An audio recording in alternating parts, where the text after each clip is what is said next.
Guys, so kakatapos ko lang mag-prepare for work. So nagda-drive ako around 6:30. So that is pretty soon. So kakatapos ko lang mag-toothbrush, mag-change ng loads, tsaka ready na. Sapatos na lang ang kulang. So see you maya-maya. A few minutes later. So ayan guys, kung makikita nyo sa labas, ano na siya, yung nag-yellow na yung mga damo, yung mga trees. Ayan, yellow yung sa likod ko. Kasi ano na dito, fall season. Kaya malamig na rin siya. So may mga ano pa ako, may mga 25 minutes pa ako bago mag-proceed sa aking next na na work. So relax muna ako dito sa sasakyan. So yun nga pala guys, me and my husband is we are in the process of getting pregnant. Not natural way kasi may mga circumstances na kailangang i-consider. So ayun, hindi siya normal na pagkaano. So ang tawag sa kanya is yung IVF process. So nag-start na kami, pero yung talaga yung process talaga na ilagay nila yung eggs sa loob ng tiyan ko is hindi pa siya totally may mga process pang kailangang pagdaanan, mga blood test and whatsoever, mga maraming test, hindi siya madali. So nag-start kami nung last month, few months ago talaga, pero last month yung pinaka talaga niya na nag-start kami. So hopefully in God's perfect timing magkakaroon kami ng anak. So hopefully i-update ko na lang kayo guys.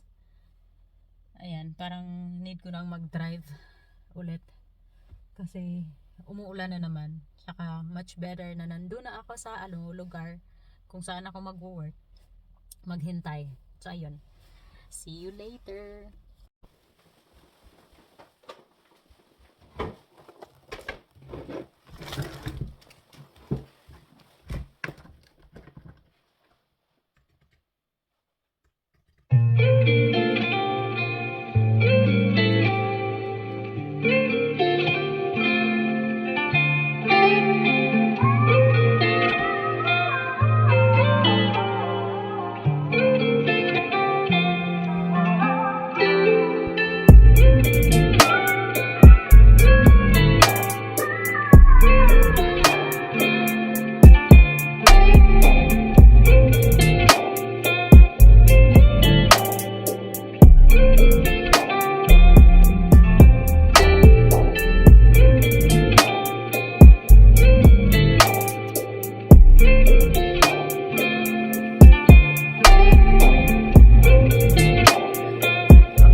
Busy din talaga ako.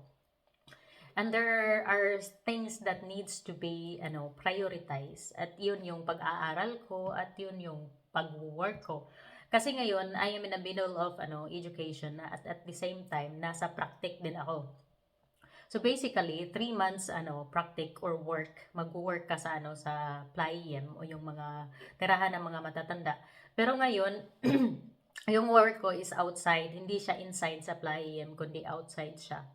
So, ibig sabihin, nagda-drive ako. So, kung may konti akong yung may pausa ako or may break ako, instead na magda-drive back ako sa sa office namin, pumupunta ako dito sa bahay para kumain, para mag ng lakas ng kasi hindi ako kumakain tuwing umaga, tuwing umaalis ako ng bahay. So ayun, pumupunta ako dito sa bahay. Ngayon may at least may may 35 minutes break ako. Kaya uminom muna ako ng kape para magka-energy at saka magsulat ng mga observations kasi kailangan mo ng observations.